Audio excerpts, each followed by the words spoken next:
Oh.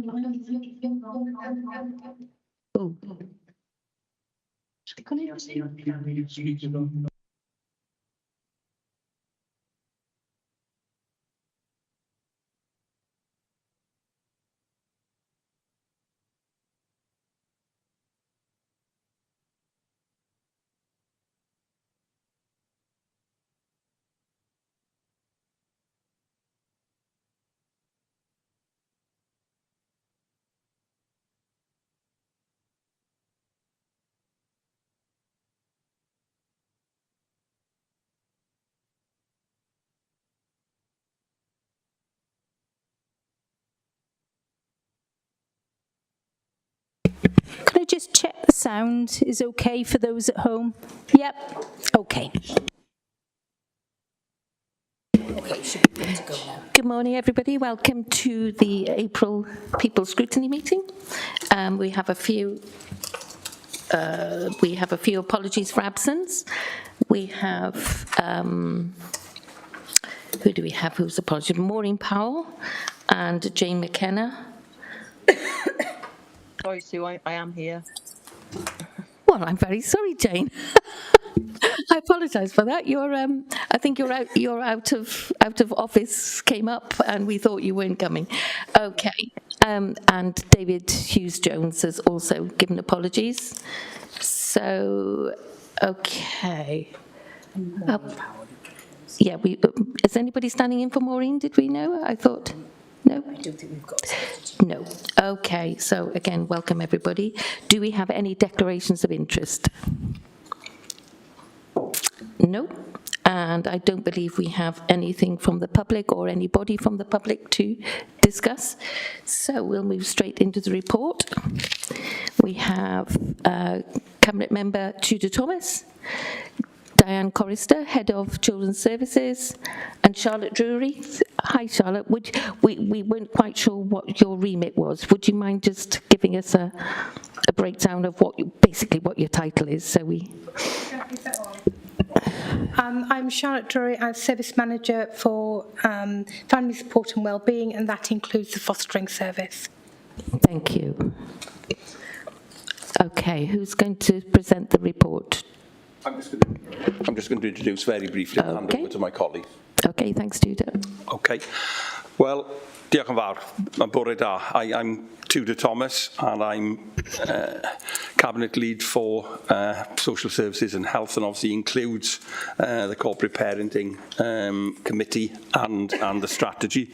And I really am pleased this morning to be supported by my two professional colleagues here. And I'll be handing over very quickly to Diane, but just to say something as an introduction, I've been on the Corporate Parenting Committee this is my 6th year. I was Vice Chair up until last May, and obviously now I've taken over as Cabinet Lead.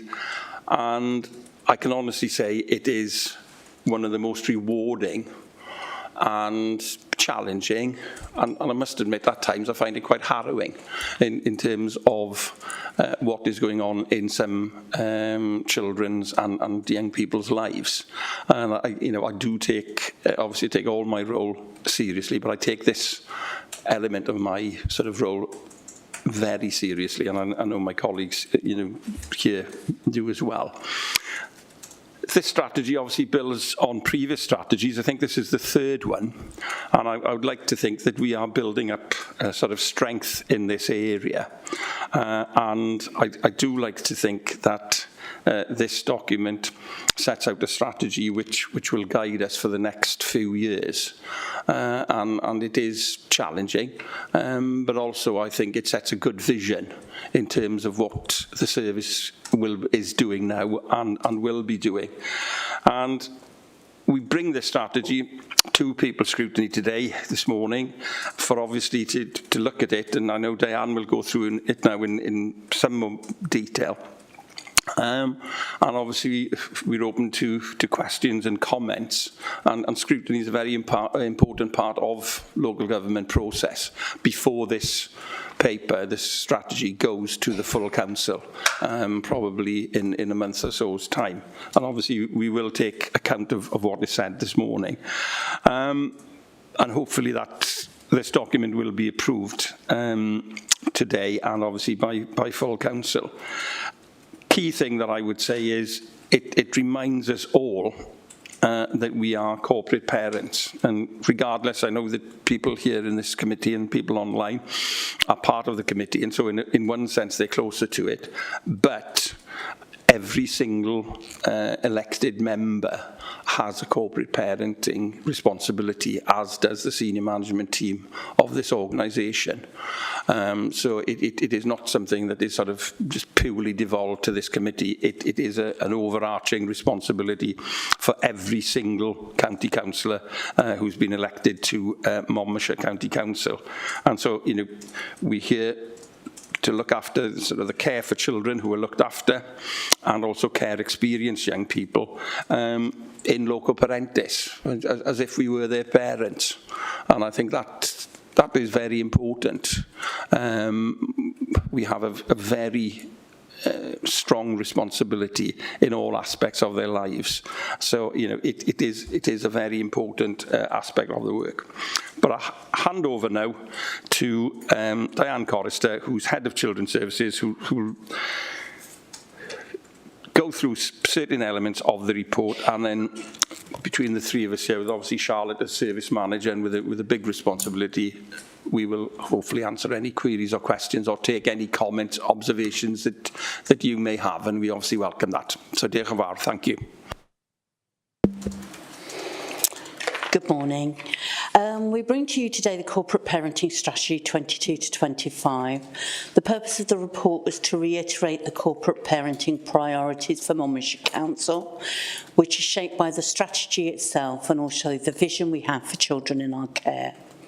It clarifies that whilst Children's Services recognise it is always in a child's best interest to be raised within their family, that not all children can be cared for safely within their family.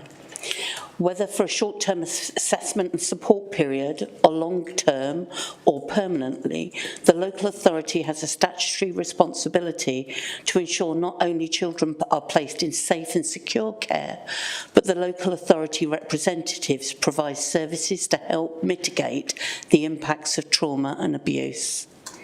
The entitlements of children considered looked after and care experienced, our care levers, are articulated in the Social Services and Wellbeing Act and reflect the basics of what we would seek for our own children in regards to safe accommodation, opportunities in education and training, and being involved in the decisions that impact their lives.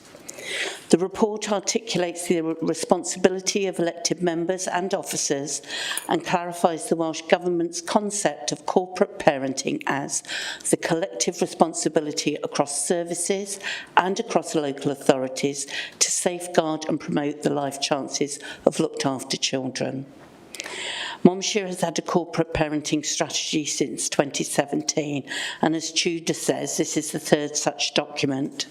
The strategy is a vehicle for driving development in the provision of services for our looked after children, but it sits alongside the wider Children's Services Plan, a fostering strategy, and the Foster Wales recruitment strategy. This reflects the width and depth of the task in meeting the needs of looked after children in Monmouthshire. The strategy provides data to highlight the local picture in Monmouthshire in regards to the looked after population, which demonstrates a stabilisation in the number of children entering and a slow reduction in the number of children remaining in the care system. The data also demonstrates the reasons children enter the care system, which remains primarily related to abuse and neglect within the family. Further data advises the length of time children remain in the care system and the growing number of unaccompanied asylum-seeking children who have become the responsibility of Monmouthshire Council. In reviewing the action plan of the corporate parenting strategy up to 2022, it highlights not only the key achievements, but some of the challenges in delivering and developing services through a period of time dominated by the pandemic. The context in which children become looked after and their experience as looked after children and care leavers remains fluctuating, impacted by external forces such as the post-pandemic changes, cost of living crisis, and in particular the Welsh Government's commitment to removing profit from the care of children in the term of this government, 2027. The national shortage of qualified social workers, registered foster and residential placements, and the challenges in Wales in recruiting foster work carers are well documented. However, the Eliminate agenda continues to disrupt the market. Whilst the service and the authority supports the government's ambition, the uncertainty of how this will be achieved and what the impact of incremental changes during this period will be on the local authority, on how the local authority will need to meet its care responsibilities remains unknown. The Action Plan for Corporate Parenting Strategy is presented, setting out the priority actions, how these will be achieved and monitored, and how these embed the actions linked to the fostering strategy into the responsibility of the corporate parent. These actions also reflect on how the fostering and case management within operational teams are key to meeting our corporate parenting responsibilities. The strategy has been drawn up via ongoing consultation process with foster carers via the placement and supportment team through their supervision, consultation events and newsletters. Young people and care leavers continue to engage with advocacy projects, Mon Life and social workers in making their wishes known. The biennial Mon Life Children Looked After activity days, child-friendly surveys have been invaluable. However, this has been impacted by changes in social worker, lack of placements, and a post-pandemic world where the full outcomes are not yet understood. Further report consultation has been received from our colleagues in BASE, that's the clinical psychologist and play therapist offering therapeutic support for foster carers. So the report has been out to the foster carers, to the young people, to our care leavers, to the corporate parenting panel, and also we've had ongoing consultation through the last really 2 years informing this strategy. Thank you. Happy to take any questions. Councillor Edwards, off you go. Thank you, Chair. And thank you for your presentation this morning and talking us through the strategy. Looking at the data in it, the current cohort of care leavers, as mentioned in this strategy, contain about 42 who are now in employment, full-time education, university or apprenticeships. I was just wondering, as it wasn't quite clear to me in there, what is the total number of care leavers, and is this figure of 42 as a percentage around about average of what it's like in most authorities? And if so, what additional support could be given to those who are not quite at that stage to progress, as well as those 42 children mentioned? In other words, is there anything we could be doing more as a council? As to the exact number, I'm not sure. What I will say is that we do have good outcomes. Our care leavers tend to fall into two distinct groups. Young people whose abuse, trauma, and transition through care has not been as reparative as one would hope. And a lot of work is done with them in terms of training and support and access to education, a later life education. In regards to the number of children who are actually in education, in long-term education, employment, apprenticeships or in universities, Monmouthshire does quite well in regards to our colleagues, particularly in Gwent, but also across, in terms of percentage. Obviously, we don't have as many care leavers as some of the big authorities do, but in terms of percentage, Monmouthshire our young people are doing really well. That doesn't mean we haven't got a lot to do. Are you happy with that answer, Councillor Edwards? I am, yes. I've got other questions, but I thought I'd let the councillors come in. Could I just add to that? Is out of the, what percentage is 42 of the total of those care leavers at that time, or roughly? I would have to have the base number. All right, I would have to have the base number. I'm happy to find that information for the council. I'm more than happy to find that number and clarify that. That's perfect. If you could get back to us, perhaps if you could sort of email it to me and I will distribute it. That'd be great. Thank you. Oh, I think Councillor Stevens, would you like to go next? And then Councillor Buckler. Thank you, Chair, and thank you, Diane, for that report. On page 11 of the report, when we've got the regional level of the Institute of Public Care, and on the bottom of that it says the most recent Children's Commissioner report 21 to 22 notes that there is not sufficient provision for children with complex needs, which by nature also has the potential to negatively impact the young people leaving the care system. I find that's a little bit concerning. Has that improved now? Has it changed since 21 to 22? And if we're talking about the provision of care, when we say complex needs, invariably we're talking of children, obviously with disability, but we're also talking of children whose therapeutic needs and reparative needs are very high, so quite often have difficult behaviours and are difficult to place. That position, in fact, has got worse. The Eliminate agenda, where they talk about destabilisation of the market, actually hasn't improved that. There is, in order to be, and this is really when we discuss about how difficult it is, not knowing what the future holds. Monmouthshire have plans to create their own residential units within Monmouthshire where we can take more control and more oversight over the outcomes for young people. We can match better, but this is a nationwide problem. Charlotte, did you want to comment on? Just to say that this is Monmouthshire does have some specific issues around being heavily reliant on IFA carers, so independent agencies, and we have a higher number of IFA carers than our counterparts in other areas of Gwent. That's a specific Monmouthshire problem, but in terms of the difficulty of placing children with foster placement, generally we share the same challenge that the rest of Wales, in fact the rest of the UK share, and that is a problem that is becoming more and more challenging, not just for Monmouthshire but for the whole of the UK.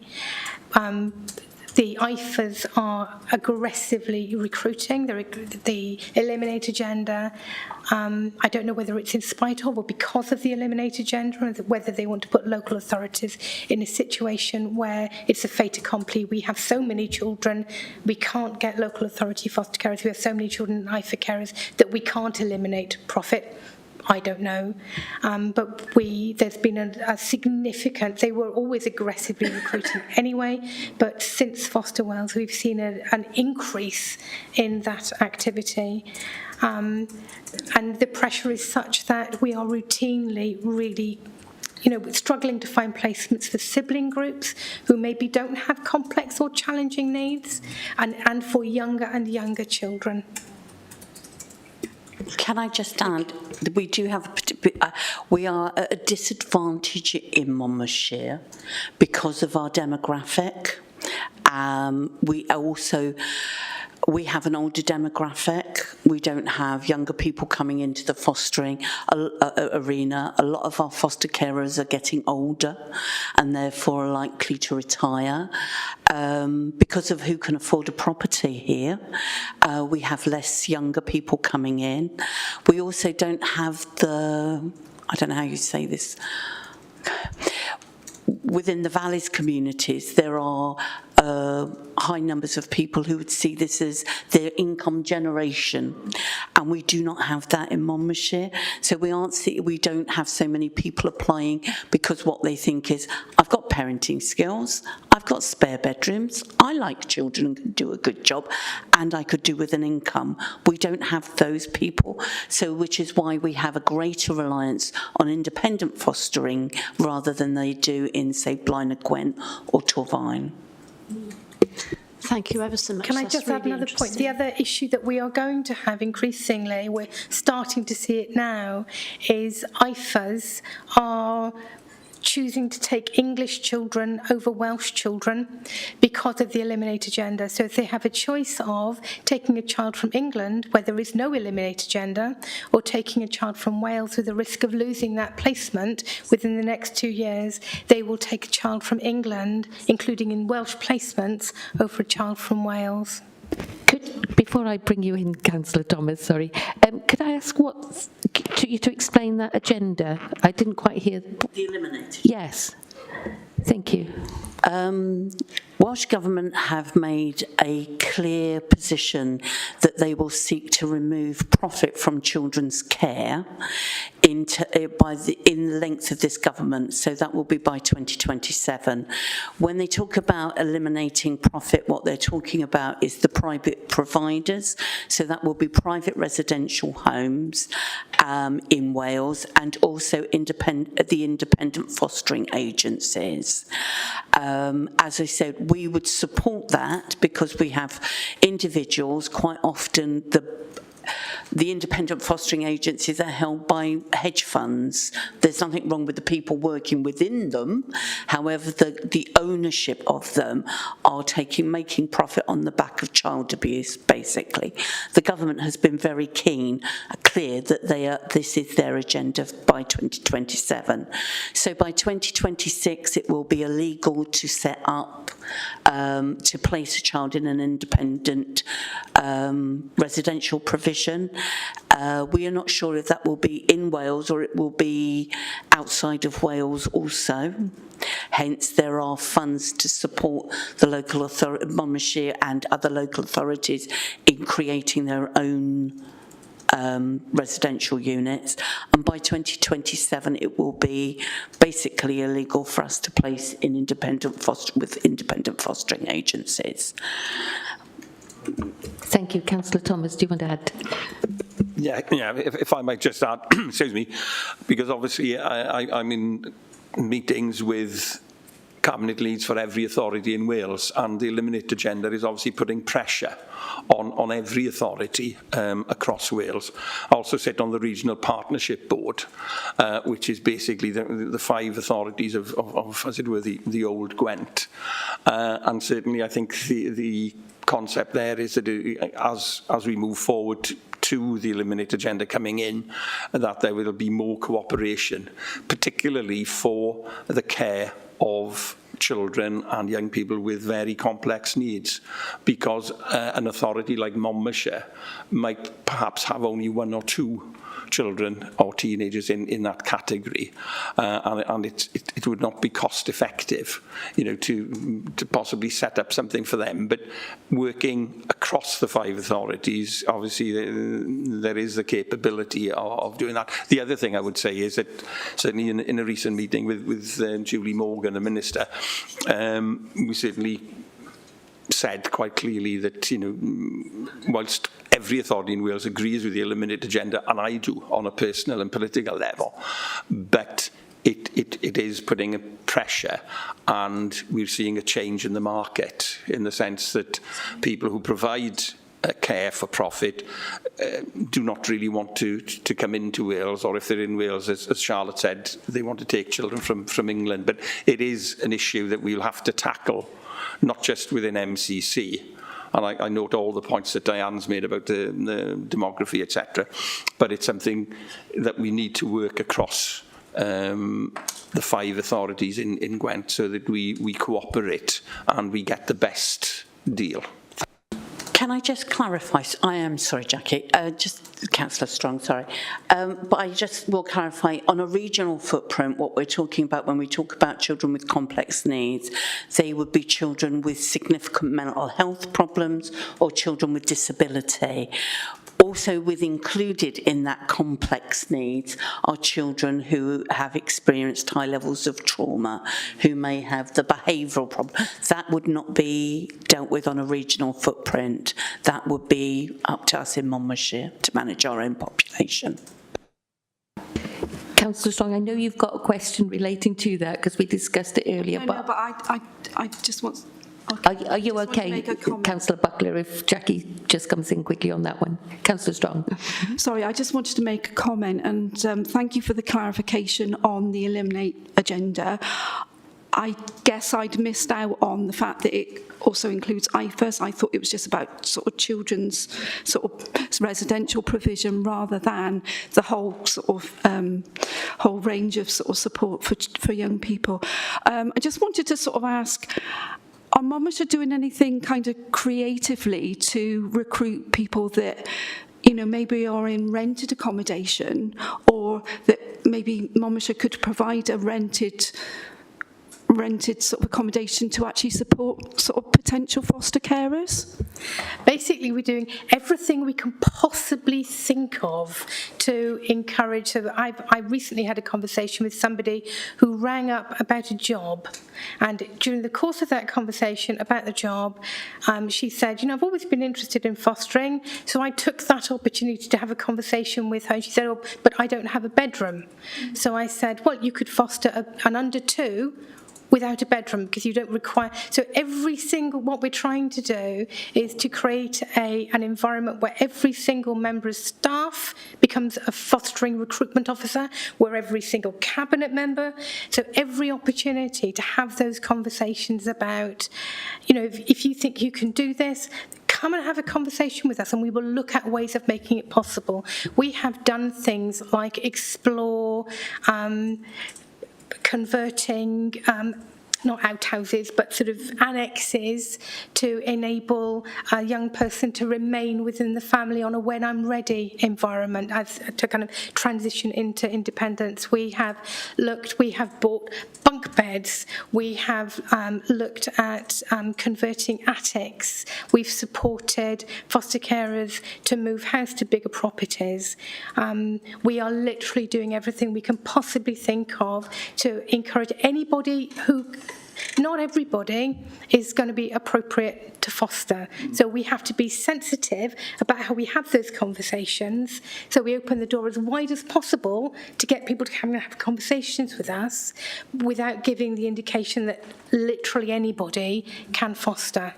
It's that balance. But yes, thank you. I would just say that, as I said, this corporate parenting strategy sits alongside a fostering strategy and a foster care recruitment strategy, which has broadened some of those barriers, which would have been, you can't work and foster, you're too old to foster, you don't have a bedroom so you can't foster. Actually, I work, well, you know, what about respite caring? What about this? What could you offer a child? Because, and then basically present us with your conundrum and we will help you solve it. And I think that's very clear in trying to really think within those strategies about being ourselves aggressive and in managing this challenge, because it is a huge challenge for us. Councillor Buckler, thank you for your patience. Thank you, Chair. Diane, it's a very strong statement that you make, saying that you feel that independent caregivers, whether residential or individuals, are making profit on the back of child abuse. I mean, you know, I think it's incendiary. Surely there are some extremely good independent caregivers, residential or individual. And perhaps we should be looking at why there are independent services. You know, what are we lacking as a local authority to encourage people to come forward as foster carers? I know, you know, there are lots of complex needs, you know, particularly with you know, autistic children, and some will need residential care. But I would like you to explain, you know, the independent caregivers in Monmouthshire. You know, what proportion are sort of hedge fund owned, and what are, you know, local sort of independently caregivers? Because I feel that was a very strong statement there. I would like to ask also,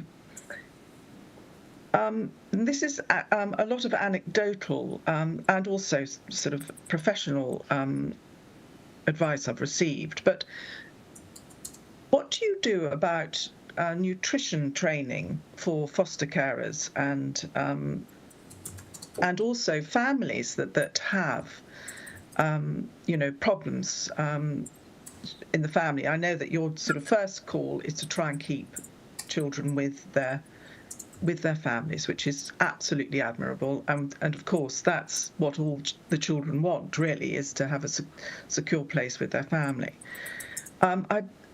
I would like to explore you know, a good nutritional training for those involved, because it makes such a difference to the cognitive behaviour and ability to absorb information for children. So you know, to go into that in some detail would be very helpful. And I would like to know what you do to sort of checks and balances with your foster carers, whether they're prospective or, you know, newly engaged or old hands, and on how they are truly being supported. And, you know, do you feel that the systems you have in place pick up those things? So if you could, yes, go through that would be very helpful. Thank you very much. I know it's an extremely difficult job you do, and I don't negate that in any way, and I know you do your very level best, but obviously it's our duty as your scrutiny committee to ask you these questions. Thank you. If I take in two parts, I'll refer in issues of nutrition and support for foster carers and families in what we would call preventative services. So I'll pass to you, Charlotte, for that. In terms of the statement about making profit on the back of child abuse, that actually isn't me. That, I believe it's true for a lot of the companies that are owned by hedge funds. And as I said, there aren't many. This is nothing to do with the managers, the social workers, nor the foster carers who are working within independence, but it is that wider community. Those are actually the words of the Welsh Government and of Julie Morgan, the Deputy Minister, when we met with her, when we covered that. So it's not just a personal belief, that is a statement from the position of the Welsh Government. In terms of why we have so many independents, and that would be primarily, I think, two reasons. I think there once historically hasn't been the level of support for foster carers and the level of diligence potentially historically for foster carers, which gave an opening within the market. So foster carers might have felt that they got better support from independents. That has been addressed, and Charlotte will talk to that. But otherwise, invariably, it's financial. It would be £200-300 a week difference between what you would get from a local authority foster carer, fostering agency, a local authority, and there are plans on a national scale to regulate all of our sort of terms, conditions and scales of pay for foster care, but that obviously takes significant time. But there is a massive financial difference between what an independent foster carer will be paid and what a local authority foster carer can be paid. So what we have to do is look at different ways, hence as I said we've got a fostering strategy now, which is looking about how can we make up the difference. One of those things will be with our base therapeutic support, which you wouldn't get if you were independent, but primarily the financial difference is significant, and that's why you have so many people. And I think it's a bit like elderly care homes 25 years ago when people moved into that market because they felt they could charge councils significant amounts of money for the care of the elderly. I think it's very similar now, that if you've got nowhere and it's 5 o'clock and you've got a child in the back of your car, you will pay what you will pay in order to have that child in a safe and secure placement. And the local authority has actually been in that position. So, which is, I'm guessing, why the Welsh Government are so keen to eliminate this, because it costs us a significant amount of resource that the local authority cannot afford to pay. In regards to the nutrition, Charlotte, did you want to pick that up? I just wanted to say very quickly, the Commissioning and Markets Authority itself recognises that the market is out of balance, with IFAs and residentials making profits in excess of what they would consider to be reasonable. So that's hardly a contentious organisation. They've also pointed out that particularly in terms of residential care, they're very highly leveraged, which means that the amount of debt is very high to the amount of their assets. The problem with that may not be a problem at all, but if they go bust, that means it means that we are in difficulties, because if they get into financial difficulties, they will plummet very, very quickly, which you've seen in some of the adult social care situations as well. So they're not necessarily a problem, but that could be a big problem for us as well. So in terms of the foster carer support, all foster carers have to attend skills to foster training. Part of that is around the children's emotional and physical well-being, so that would include things like diet and nutrition. If we had specific concerns about individual foster carers, so for example, if we had foster carers that we felt had worryingly unhealthy lifestyles in terms of the diet and nutrition, that they would be provided with specific support and training in order to ensure that the children in their care were receiving the right kind of environment to enable them to flourish. And that includes our connected persons carers as well. So they are family members who come forward to foster children within their family network. They tend to be the foster carers where there may be some of those issues. We're working currently with some foster carers where there are some health concerns. Foster carers have to have annual health checks. So we are very concerned about the health and well-being of our foster carers and supporting them to remain as healthy as they can be, so they can provide appropriate care for the children in their care. And we are working with some of our foster carers specifically around helping them improve their health. So that is something that is part of the ongoing support. Yes, and there is an annual review process, and the health checks sit within that review process, and they go back to panel every 3 years to have their status as foster carers renewed. In terms of the general support, there is a wide range of training. So there is the training and development framework now that applies to all of our foster carers. There are core modules that all foster carers have to complete, and there is a wide range of training made available to them, both to help them with their individual children in their care, generally the kind of things that they might be interested in. So we have a foster carer pioneer program where foster carers carers have put themselves forward to mentor and support other foster carers around specific issues where they have specialist expertise. So we have a foster carer pioneer who is connected persons carer. We have one who is very experienced in transitioning into adoption. So we are increasing that pool of foster carer pioneers all the time, so they can buddy up and support other foster carers who find themselves in that situation. Wiltshire has the base service, which is a small support service of clinical psychologists and play therapists.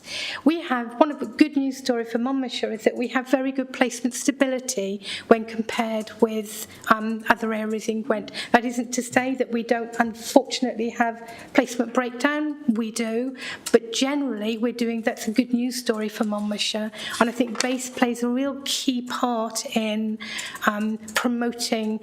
The base service is there for the general population of our children who are looked after, not for the most troubled and vulnerable children. It's about the general population.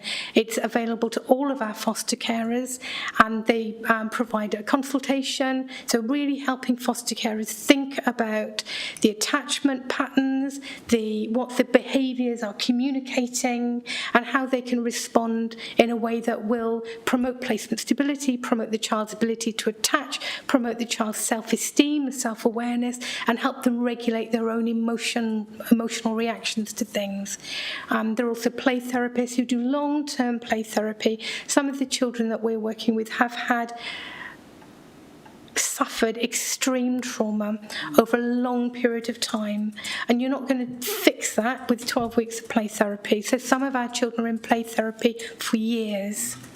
And we just had a 14-year. We wouldn't normally offer play therapy to older children. They would have psychology support with the clinical psychologists, but we just had a young person come back into base, and she's being offered play therapy with the play therapist who did play therapy with her when she was in Italy, because that's what she needs. It's a very responsive service. The other thing that they are doing currently is they are establishing young people's group to help inform the development of base, which I think is another really exciting, and that group is currently working on a therapeutic garden in collaboration with the local community around where the base building is. So providing the right kind of support to understanding that the child that we are the corporate parents for sits within a support network. Foster carers are part of that support network. Schools, the social worker, you guys are part of that support network, and it's about us really understanding where we need to put the support in to that support network in order to support the foster carer to provide the best care they can to enable that child to thrive and flourish and achieve, going back to the Councillor Edwards question right at the beginning, so our care experienced young people leave our systems able to contribute as productive, healthy, connected members of community. Does that answer the question? Does that answer your question, Rachel? Councillor Buckley. Thank you, Charlotte. That was an excellent overview on your on the packages you give to help and support the children. As we all know, it's vital. It's the most important service that we provide as a council. What I would like to say is, have you come up with strategies to cope with this, with the eliminate agenda? And have you got the Welsh Government, because I know, as you say, you've been meeting them, to consider the consequences of a blanket eliminate agenda when there are such stresses on the system? I'd just like clarification. That would be very good. Thank you. I will say there's the Gwent Heads of Service has a representative, as is there is a Gwent director on the board working with Welsh Government on this very issue. Also, the All Wales AWOT's All Headers of Service and the directors are also heavily involved. So yeah, this is ongoing negotiation at high levels at all times. So yes, there is a lot of representation. Tudor, did you want to come in, because I know you're also involved? Thanks. Yeah, thanks, Councillor Butler, for your questions, and they're very pertinent ones. But, first and foremost, in terms of the Eliminate agenda, obviously it is Welsh Government and it's a devolved power, and they are making that decision. Obviously, yes, we can lobby them in terms of how that system comes in, but it is their decision. And, as it happens, yes, I personally, I think, and many people in this room would support the Eliminate agenda, but obviously it has to be brought in a proper way. And certainly from Cabinet leaders across Wales, when we meet, and with the RPB, that is something that we are putting strongly to Welsh Government, that there will have to be quite a strong element of support as the system changes, and as particularly IFAs, the independent providers, care, foster parents, move out of the system.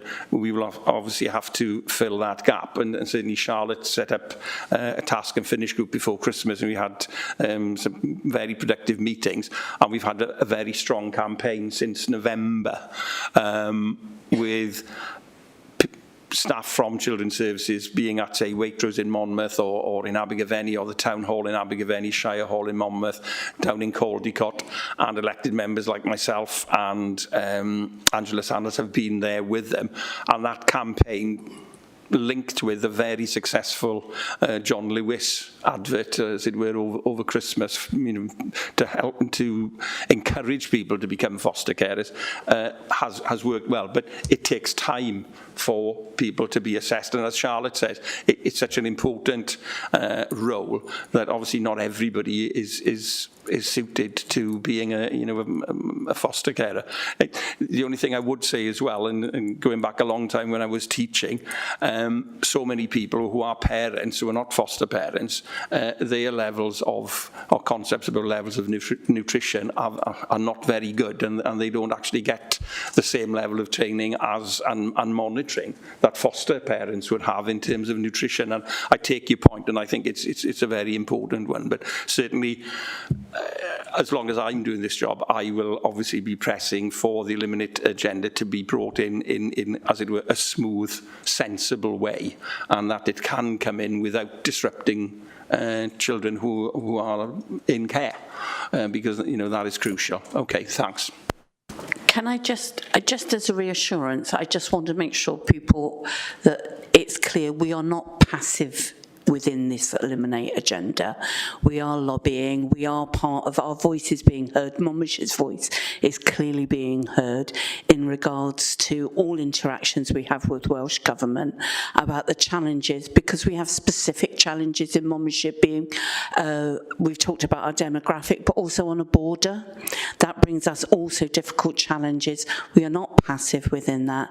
And in regards to issues of how we are assured that nutrition and children's needs are being met by foster carers, I will just remind people that we have an independent reviewing officer who's extremely skilled and experienced, whose job it is to sit outside Monmouthshire operational services and to review the care plans at statutory times throughout the year to ensure that all partners, health, education, psychology, children's services, are all doing their utmost for the benefit of the children in our care. Thank you for that. Councillor Edwards, do you have another question? Yes, thank you, Chair. Sorry, I'm just crossing things off my list then, and the more the officers speak, the more my questions get answered. So I don't know which ones haven't been covered or not, but it's good that you mentioned about the recruitment campaign, especially John Lewis. I'd completely forgotten it was a John Lewis advertisement. We are blessed with white roses. But talking about the local campaign, obviously that was part of as a priority for the last corporate parenting strategy, to focus more on that because of the decline in carers from Monmouthshire. Could you tell us more about this very high-profile campaign in terms of how successful it was? I mean, even if I wasn't a councillor, I would have noticed its presence, especially on social media. And I can see from the recruitment process, it sounds quite vulgar calling it that, a recruitment process. I mean, parenting is difficult. Being a foster carer is even more special, if you like. But if we can call it that, the 6-step process. And although it seems very thorough, I was wondering, considering the social media aspect of this promotion, whether in this digital age, particularly with the vast use of social media, where it seems that some people seemingly place their whole lives on social media, and unfortunately at times, of course, their vast and unacceptable opinions. So is social media part of this process now in terms of reviewing whether someone is suitable or not? Social media isn't part of the reviewing. We can't access people's accounts. However, social media has a wide reach. I was thinking more of the when you research into a particular person. But there are rigorous, and Charlotte will come on to that, there are rigorous checks and balances done in order to become a foster carer, which is why, even though we've had a very hyper-local, since the John Lewis advert, we've had a very hyper-local, huge push, and we've had a very good uptake. We will, people get very excited. We've had so many people respond, but actually the dropout rate comes because people are attracted for the wrong reasons, and I'm not saying they're nefarious, but a bleeding heart is not always the best parent or carer. So there is a winnowing out of people, because the process to become a foster carer, the levels you have to achieve and the commitment you have to give are quite significant. But Charlotte can talk more about the actual current recruitment.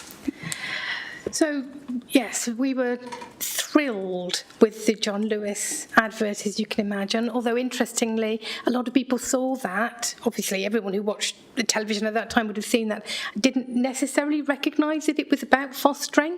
So I think that's an interesting thing for us in terms of reflecting on what messages people pick up from things.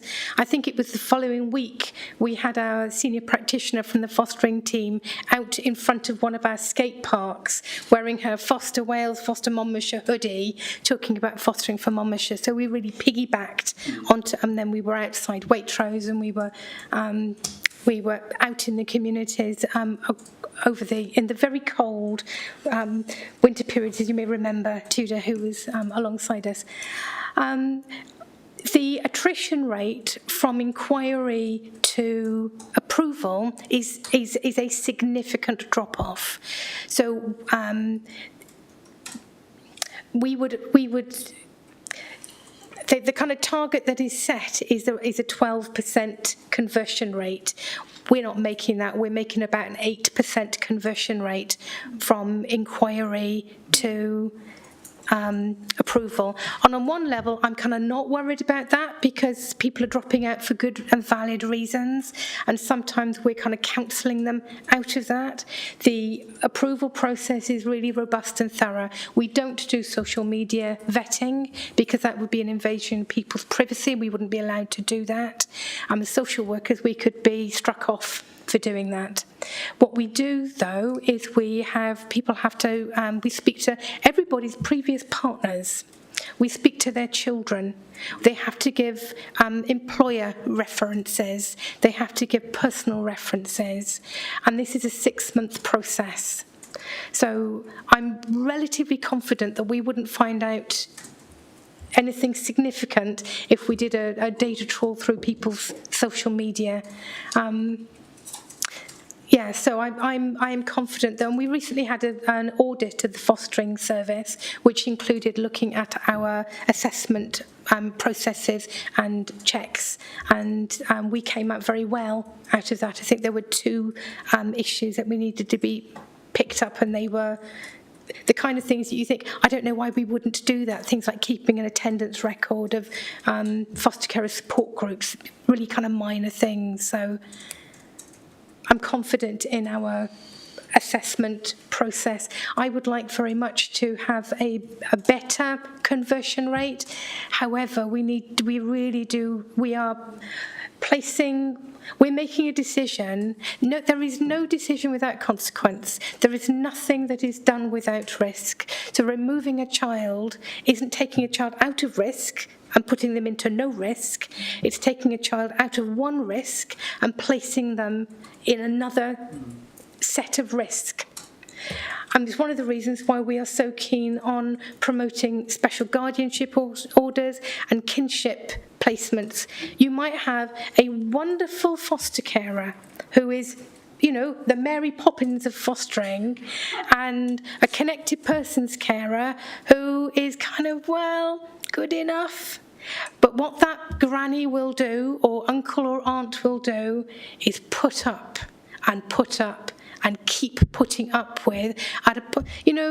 We are placing traumatised children. We are placing children who will trash their bedrooms. We are placing children who will steal from their foster carers. We are placing children who are communicating their distress in often very challenging ways.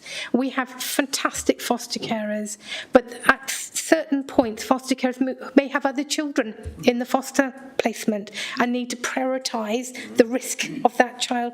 What grannies and grandparents and aunts and uncles and other family members will often do, as you know yourself because you are part of those family arrangements, they will keep on putting up. And what we're trying to do is make sure that we have the right support around those kinship carers, because what used to happen is that once an SGO order was granted, it was like, bye, see you, try not to come back if you can. What we recognise actually is those families will need ongoing support, and we have the Families Together team, which provides excellent support, parenting advice, nutrition and diet advice, all kinds of support to enable SGO carers to come back as and when they need to. And I think that makes a huge difference. And I'd just like to say we've had huge success in converting orders to special guardianship orders. So children go through the court process and may be on our looked after figures as such, but actually we can transition slowly across to a family member. And we are very clear that quite often apples don't fall far from the trees, as Charlotte says. Sometimes these family members are not ideal as such, but they're family, they love, they care, and it's where children want to be, and their best outcomes are achieved. And we've had a great deal of success through, it's a shared project with Bernardo's, the Families Together project, in converting and supporting children to live with their families through there.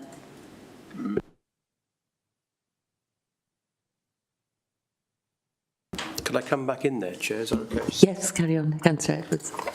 Only a couple of more quick questions, if that's okay. I think Councillor Buckler mentioned, more or less covered most of my questions on training and support for carers, but taking this a little bit sort of further, I mean, obviously in those most difficult of cases, in those most difficult of children and their experiences, is the support enough at short notice in those cases? Because obviously there would be a relatively short notice period for someone getting involved. Also, could you tell us more about any link between support for carers and from local schools and how they work together to the child's benefit? Shall I do the first bit? In terms of part of the Eliminate Agenda issues, we've had money from Welsh Government, which I will say has been very welcome in our financial crisis time. We've had money from Welsh Government for Eliminate and for what they call radical reform. So what we are currently doing is building services to support children to go home from our from a local authority position, but also to manage crisis when they arrive, because it's that nightmare you have where all of a sudden it's out of left field sort of thing. We have a child we do not know, a family we do not know. We haven't got the history to go with them, but what we have is presented a child for accommodation where we have no accommodation. So it's about developing services. We have our family time team who manage contact, which are developing into a family time service in order to support children in their own home while assessments are done. We have our MIST service, which is managing very complex crisis-driven young people, and we've been able to divert some of them from their longer-term work to help us manage crisis. And it is the development of a team called Staying Home, Going Home, Staying Home, who will support children and families in that crisis right at the beginning, whilst we get to understand what the issues are, because it's to place a child because the parents have had enough means quite often we can't get a child home again. And to place a child, take a child from a family where there is crisis and place them to a complete stranger is also traumatising. So what we try to do is our best, and we are grateful that we are in the process. Job descriptions have been written. We're going out for advert to recruit. Recruitment, again, is going to be another issue. But we're going out to recruit in order to bolster the services that we already have developed in children's services to ensure we can manage crisis and keep children home safely. Charlotte, did you want to? What was the other? Sorry, what was the other part? The other bit was education, and the relationship with education. As you will be aware, education sit on the corporate parenting panel. They have just employed somebody who is within education, Kiva. I can't remember what her second name is. Something. She's the vulnerable children's lead in education. And so her responsibility specifically is children who are looked after. And that will be really helpful because education themselves recognise that there is variation in schools' ability to meet the needs of some of their more vulnerable pupils. And whilst every school has a designated lead for children who are looked after, certain schools are better at doing that than other schools are, and so there is work. She recognises that there is work to be done, and that role is going to be key. There's been a bit of a restructure within education that's going to be very helpful, I think, in terms of recognising and supporting schools in developing more therapeutic approaches. There's a whole piece of work that's being done more generally, not specifically around children who are looked after, but is as a generally helpful approach around trauma-informed schools and emotional well-being within schools, and making schools more attachment aware, ACE aware, and aware that children don't always come from the most stable of environments that help them access their education.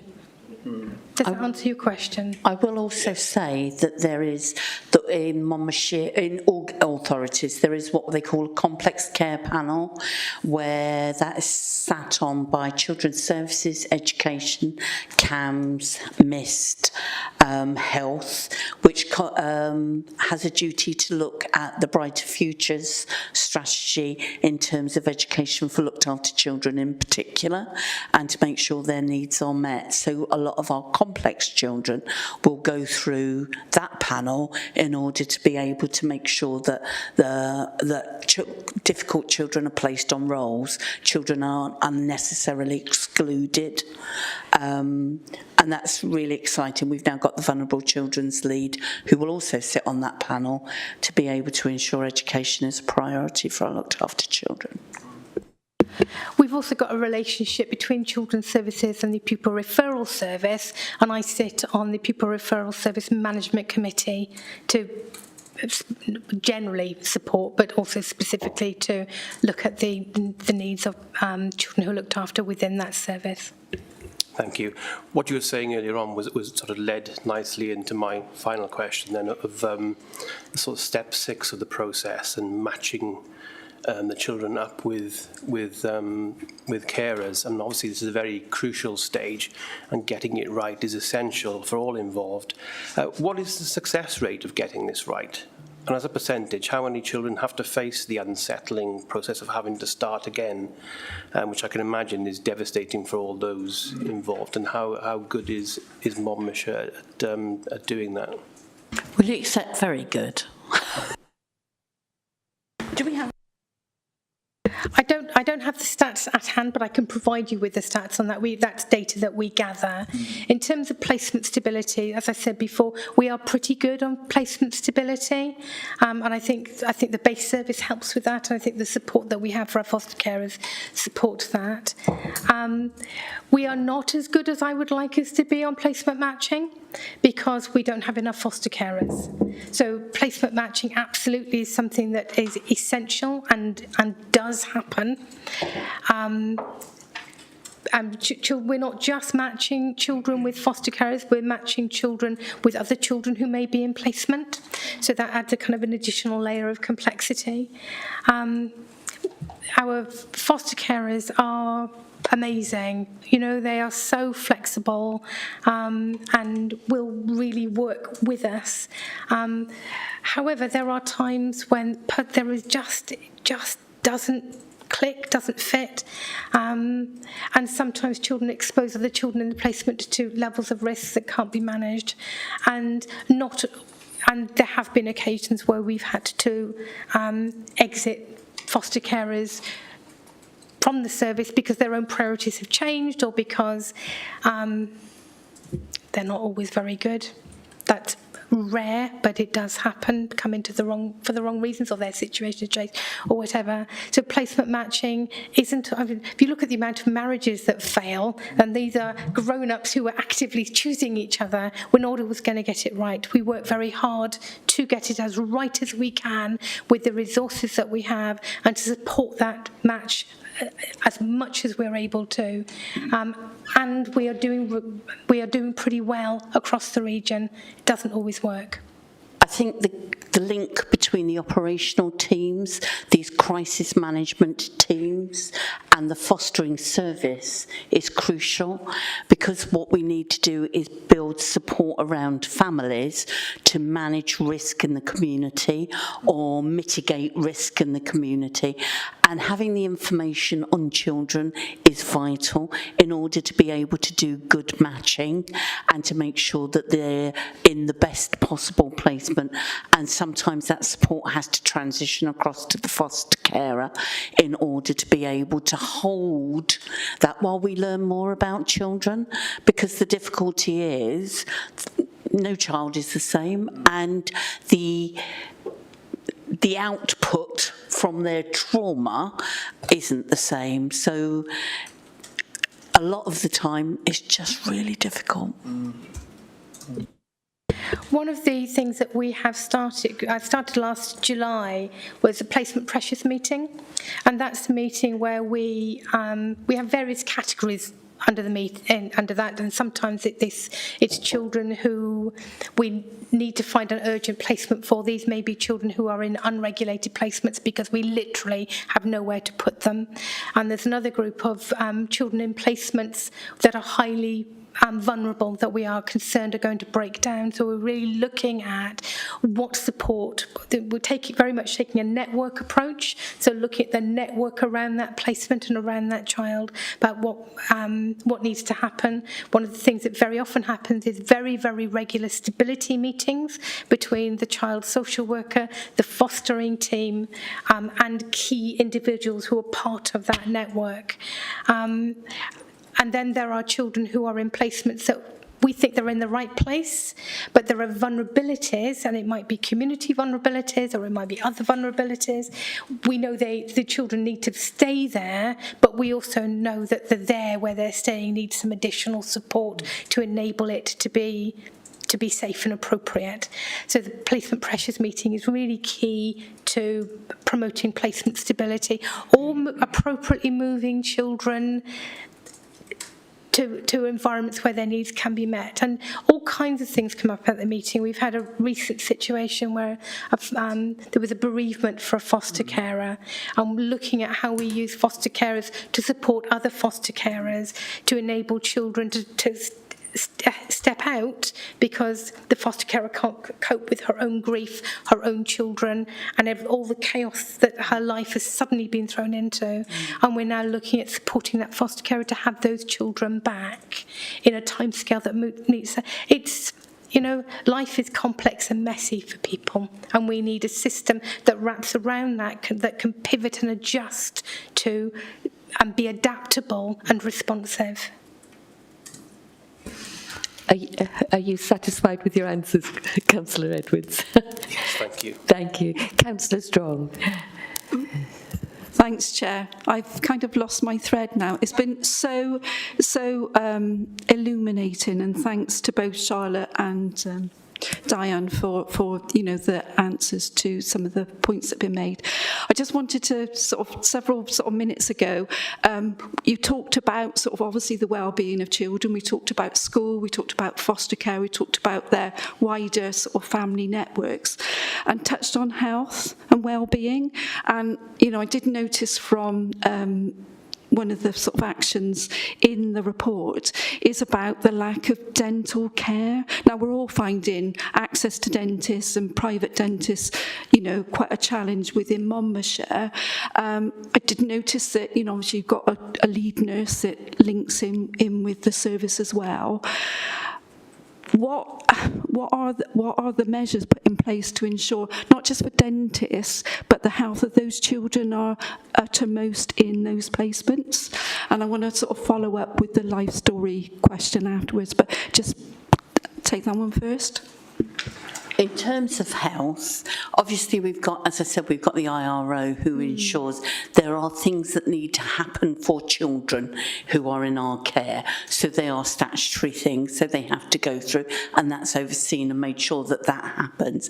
In terms of dental care, this is a national problem. There aren't enough dentists. We can't jump queues. We can't. It's not because foster carers are unwilling or carers are unwilling. It's literally the difficulty we have in accessing the service. We struggle, as lots of families do, with waiting lists. And just because you're looked after doesn't mean that they have any greater access to these. So we're aware of it. Our IRO is aware of it. It's on all their medical forms. But even getting a child registered at a dentist is extremely difficult. It's not. It remains on our agenda, and we advocate individually for children, and so, but we are hampered.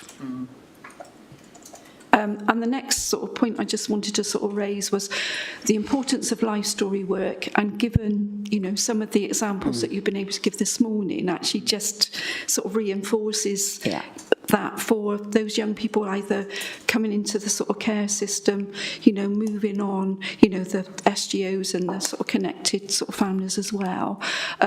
Noticing that, you know, you're putting a lot of emphasis on training your staff to do life story work.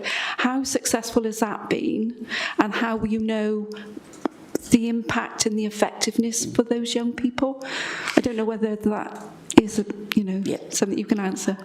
Life story work for looked after children is quite a challenge, if we're being honest. Life story work for children who are going forward for adoption has always taken the priority. That's because usually they come, and particularly at this moment now they're younger, the life story work is not so dense. We work with SUAS, who's the South East Wales Adoption Society, who have a lead worker for life story work, and she has developed a life story format which starts as soon as a child comes into the system, whether that's at birth or whether that comes their children coming into the foster care system. Life story work is quite a demand on social workers who are already struggling with the day-to-day. So to do life story work is very challenging. We have foster support workers now, and we've just employed a new support worker whose job is to do the life story work and to support other people to do the life story work. The process should be that when they come in, the life story work starts from the moment they arrive in what we call our front door, our early help and assessment team, and it's not just the social workers now, it's the responsibility of education, it's the responsibility of health, all to contribute, foster carers, all to contribute. But that in itself is a management problem. Adoption is always going to take priority because children going into a new life with new family have to understand their story. So that will always take a priority. How we manage life story work for all of our foster children is a real conundrum, because you can do it, you can try to do it for the children coming in, but we can't forget children who've been in our system a very long time, children who are exiting our system as care leavers, who still don't really understand. I like to think now we are preparing in this new way, because we had a 5 years children plan, eliminate, and financial pressures means that it's now a 2-year children's plan, which is very much about preparing young people, because you're adults longer than your children, to be out in the community, to have support networks, to have lifelong opportunities. So we are very much starting much earlier now, isn't it? We've got a lot of plans in place. But in terms of life story work, where you start their life story for them, where you start for children who've been in your system who are 9 and have been in the care system 5 years, where you start, it's nothing that we don't consider of how we're going to do that, but the ask is huge. Could I just ask a question sort of in relation to that? Do many care leavers or who perhaps haven't had that sort of a great level of service, I don't mean to be offensive with that, do they still try to access their records, and is that a common experience? Children leaving the care system have their personal advisors. We have excellent personal advisors in Monmouthshire, and they sit on our corporate parenting group. And I will say we've just extended the hours of one of them, so we've now got 3 full-time PAs. They support our young people up to the age of 25.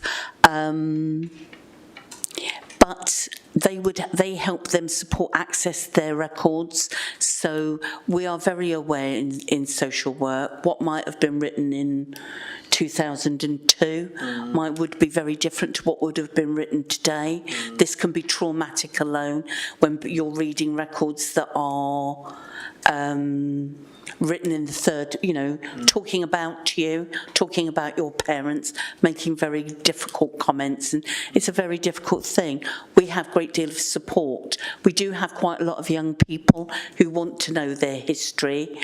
The reality is, though, what we try to do is engage those young people in their journey from the age of 14 plus, so they are preparing to leave the system with some understanding, because I think this has been a gap in previous social work practice for numerous reasons. I'd add that the foster carers are very much encouraged, and most of them do. They have to write a daily diary. They don't always do it daily, and because sometimes it's kind of not appropriate. And if you're a granny, writing a daily diary for your grandchild can seem perverse. What we try and most foster carers do is write it to the child. So today you came home from school and you'd had a really good day, or today you had been very difficult for you and we had to sit down and have a conversation, or so it's accessible for the child and they can be part of that. So when they leave care, they have their story. And that's part of the life journey work. What we are aware we have an issue with, which we're working with BASE on, is helping children understand why they are in care, because not all of our children do understand why they are in care, and doing that in a way that is sensitive to their self-esteem and what they feel about themselves, bearing in mind that half of all children aged 16, 17, 18 will go home. They will vote with their feet. It's really important that they understand the decisions that have been made in their best interests, but without leaving them with a shattered sense of self and how they fit with their community. Councillor Buckler, can I ask you to come in now? And also, just to make sure, has anybody else got any questions after Councillor Buckler, because it's not in the chat? Okay, Councillor Buckler. You're on mute, Councillor Buckler. Rookie mistake. Charlotte, just sort of picking up from what you were saying about, what children coming into the foster system sort of know and how they evaluate it. There will be parents and families that will not tell the truth to the child that is having to be removed from their care. And these misconceptions can colour how a child will react being looked after by the local authority and by, the foster carers. So I would sort of counsel really to think of right from the start, as young or old as they are when they come in, that they do need an understanding, obviously in appropriate ways, because misconceptions can last for years and can colour how they will progress and enable them to live a fulfilling life as an adult. I just say, I suppose emphasise the fact how very, very important their story is to be told, and for them to understand it from a very early moment. I'd just like to ask you, is that in your the DNA of the service you provide? Thank you. I would completely agree with that. What I would say is, if a child comes into the looked after system at age 2 or 3, they may have been in the looked after system for an extended period of time. Even if they're coming in at 8 or 9, what they understand at that age will be quite different to what they might understand at 14 or 15. So the stories they hear about themselves and about their background need to change and adapt as they grow older. I think the other thing I would say about families is that they will have their own story, and their story may not be untruthful, or it may have elements elements that we wouldn't necessarily recognise as wholly truthful, but they will still hold quite a lot of power, and we have to be respectful and careful of families' stories as well as the child's story, and really consider it's a nuanced and sophisticated piece of work, and it's not something that happens on an occasion. It's, as you say, threaded into the DNA. One of the things that does undermine that is social work recruitment, and having social workers who are able to hold the child's story. This is one of the advantages of BASE. The staffing in BASE they've been with us from the start. So Tina Morgan, the play therapist, has been in BASE since it started. Sarah Hobson has been with us from fairly early on, and they hold a lot of our children's stories, and they are a resource for foster carers doing that life story work, as well as for children really understanding their history. So that is something we take very seriously in terms of how we support children to understand their own story. Could I just ask one more question in relation to that? Has social media and perhaps a child's access to their families via social media, has that exacerbated any of those problems or made it more difficult to actually build a reality? I don't think it's a problem, but it certainly makes it more. I think there is a difficult problem because where we have usually teenage children, and this is where the problem comes, when we have teenage children who all they want to do is be with their parent. As good or bad as their parent has been in the past, they want to be with their parent. Social media for some of our high-risk cases has been a significant factor. And I think as a generalisation, it's not much of a factor. I think when children get to be 12, 13, 14, 15, in terms of running, in terms of being reported missing, in terms of going to meet a parent who may be extremely risky, turning up at a parent's home, refusing to leave. We have cases where the police are now at a point where they won't take that child back, whether we've got a care order or not, because the child will run again. Those high-risk cases, there are a cohort where social media is a really destructive issue.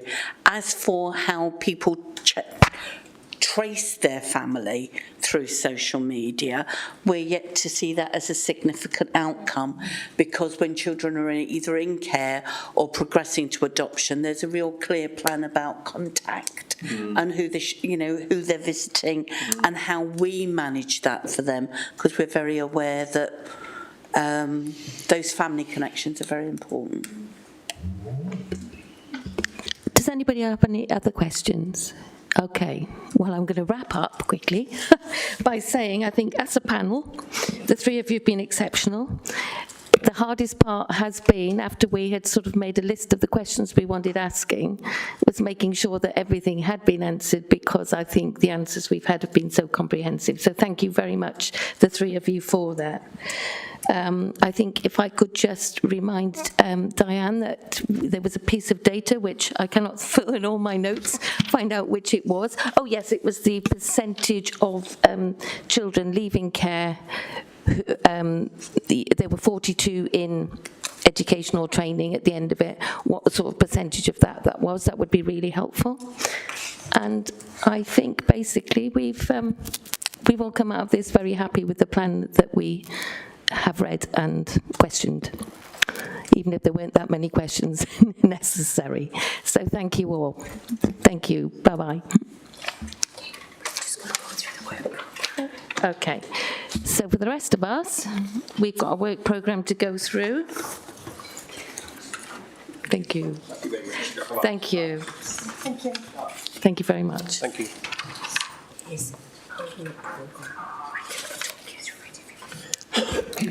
Okay, our work programme, I think I'm going to ask Hazel to talk us through it because she's got it in front of her. Okay, so your next meeting after this is on the 6th of June, and you'll notice that on the work programme that's in front of you that we've got scheduled the My Day, My Life review, but this is subject to potential change. We hope it will come to that meeting, but the council hasn't put a definite date on when that piece of work will be coming to scrutiny. So I anticipate that it will come to that meeting, and I've programmed it in to be confirmed. But we've also notified the public who might be asking similar questions that, political processes are often subject to change in terms of major decision making, so we can't confirm that will be the exact date. But the following meeting, I'm fully expecting on the 18th of July that you'll have the report there on respite provision. Jane's not here today. She sent her apologies, but her officers were more than capable of dealing with today's item. But we also have an item from Will McLean there to look at the planning and provision of school places. In terms of the Gypsy and Travellers Needs Assessment, we need to set up another workshop, so that's likely to be perhaps in the autumn. And then we've asked for a return of the Rapid Housing Transition Plan. Later on, perhaps due in the autumn, will be the Safeguarding Performance Report, and then we'll have the Chief Officer's report. And as a committee, nearer the time, you can decide whether you want to scrutinise them yourselves or jointly with Performance and Overview. But I know from last year you had quite a lot of detailed questions and you felt you wanted to do it in this committee, so there's absolutely no problem with that. In terms of the accompanying action list, Chair, the actions on that list all relate to the Rapid Housing Transition Plan delivery, and I apologise that they haven't been fulfilled yet. I took a period of leave, and since then I've had the flu for 2 weeks, so I need to follow up with the officer. It's not his fault. The excuses are fully mine, so I'll own up to them. So we'll get those responses out to you very soon, and then the actions that you've requested today in terms of percentages and some of the data that you didn't have today in terms of numbers, we'll get those to you also. Okay, so I'll be in touch with you about the agenda for the 6th of June nearer the time, but I've explained that position, okay?